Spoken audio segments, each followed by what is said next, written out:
Sejam todos bem-vindos, todos os internautas. Hoje estaremos falando de um tema que mexe com o mundo, não é? Tema este sobre a imortalidade da alma. Será que a imortalidade da alma ela é bíblica ou antibíblica? Essa pergunta será respondida com embasamento na palavra de Deus, isso é, as Escrituras Sagradas. Pensamos como pensamos porque os gregos pensaram como pensaram. Isso é, a influência dos gregos quanto àquilo que é bíblico. Os gregos, eles influenciaram tanto na ciência, tanto na filosofia, tanto na teologia, na arte e também em outros aspectos. Por exemplo, na teologia, os gregos influenciaram em um aspecto muito negativo. Agostinho, que foi um homem que bebia da fonte de Sócrates e de Tales de Mileto, ele, por intermédio dos conhecimentos que ele obteve, então também cristianizou, ou seja, doutrinou isso dentro da própria teologia. Porque a mensagem da imortalidade da alma ela é antibíblica e não tem nenhum embasamento bíblico. Vamos agora ao princípio bíblico. A Bíblia Sagrada, em Gênesis capítulo 2, o verso de leitura 7, mostra-nos um aspecto muito importante, telespectador, que muitos estudiosos sérios têm pegado nesse texto, não é, e aplicando fora do contexto, que é um pretexto. Mas quando vamos à luz da Bíblia, o princípio, o assunto é resolvido.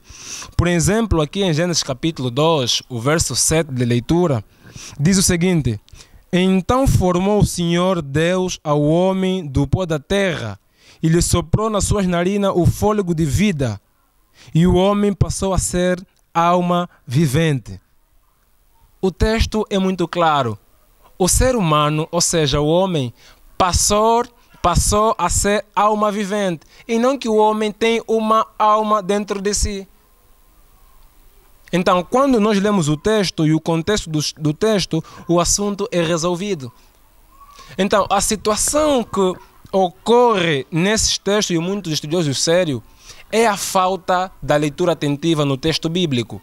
Porque a falta de leitura, nesse caso do texto bíblico, leva muitos a viajar na maionese quanto ao assunto. Porque a questão da imortalidade da alma é um assunto antibíblico. Não tem embasamento bíblico. Apesar de que muitos se pegam, não só nesse texto, como também em outros textos que nós vamos citar, não é para fazermos a referência.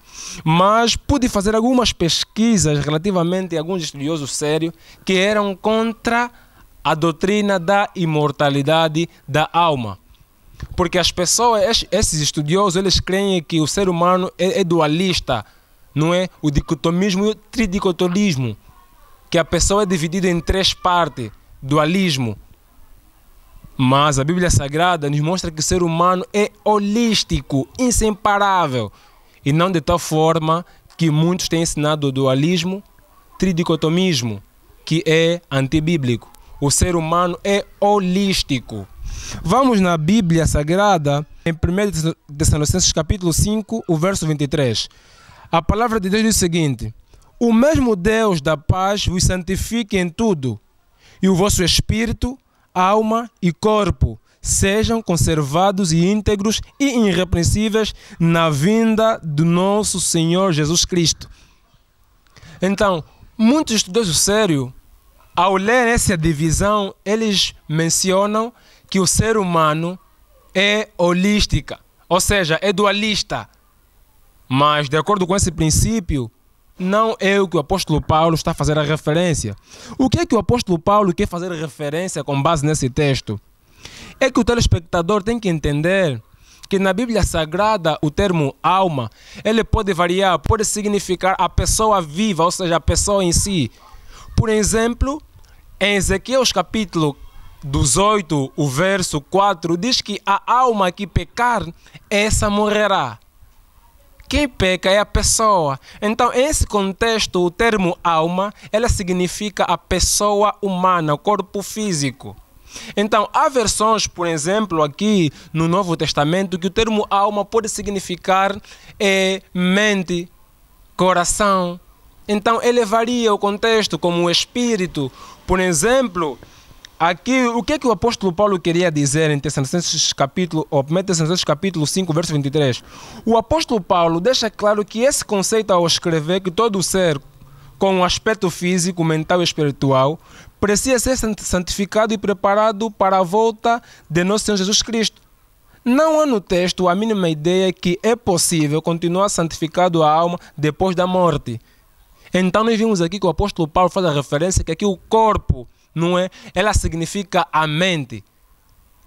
A mente que tem que ser santificado muito antes da volta de Cristo. Então é isso que o texto vem falar, não é? Não só esse aspecto que a Bíblia nos mostra, mas vamos lá entender novamente aqui o mesmo texto, no verso 23. Aqui o termo alma significa mente, como nós fizemos a referência. O corpo, que é o corpo físico, não é? E aqui o espírito, a espiritualidade. Então que o nosso corpo, a nossa mente tem que ser santificado, nosso corpo santificado, a nossa espiritualidade, para a volta do nosso Senhor Jesus Cristo. Então quando nós entendemos a situação, o assunto é resolvido. Por exemplo, existem alguns estudiosos sérios, alguns católicos sérios, que por sua vez eles eram contra a doutrina da imortalidade da alma. Vou só fazer a referência, mesmo o comentário bíblico católico, ele diz assim: Adão não teve a alma, ele é a alma. O corpo, longe de ser dividido, desceu, é princípio vital. É a alma visível. Então, esse comentário bíblico é muito fiel. Muito fiel. Ainda não só. Dom Wilson, não é? Ele diz o seguinte: o que Deus ajuntou, filósofo e teólogo, não devem separar, mas eles têm sido culpados de divorciar os corpos e a alma dos homens que Deus criou como um por ocasião da criação. Então vimos aqui que esse homem católico era muito fiel e era contra a imortalidade da alma. Por exemplo, outro texto que nós podemos usar para referência para o telespectador é o livro de Deuteronômio capítulo 10, o verso de leitura 22. Que quando Moisés saía, ele saiu com várias almas, isso é, com pessoas vivas. Então, resumindo e concluindo o assunto, é que a doutrina da imortalidade da alma, ela é antibíblica. Não existe basamento bíblico.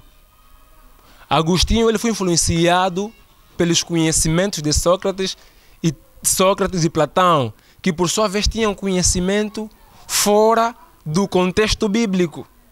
Até porque era o propósito do princípio do inimigo, não é, provar de que quando a pessoa morre, não é, o seu espírito fica vagueando. Esse é um assunto antibíblico. Porque a Bíblia Sagrada, em Eclesiastes capítulo 9, o verso de leitura 5, diz que quando a pessoa morreu, a sua sabedoria, o seu conhecimento foi entregue ao esquecimento.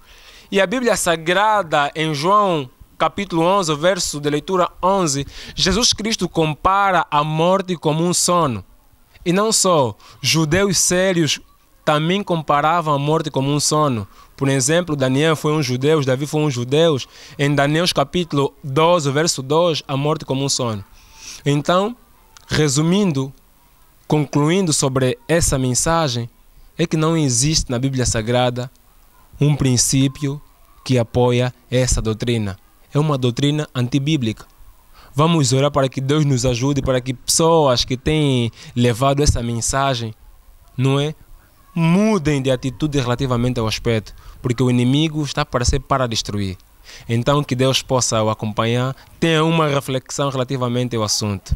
Que Deus o abençoe e abraços.